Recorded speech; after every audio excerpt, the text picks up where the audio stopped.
tumakas na tayo, takasan na natin ang mundo.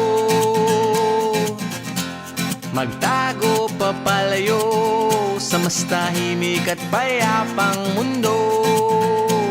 Umubulong ang hanging amihan at huni ng ibon.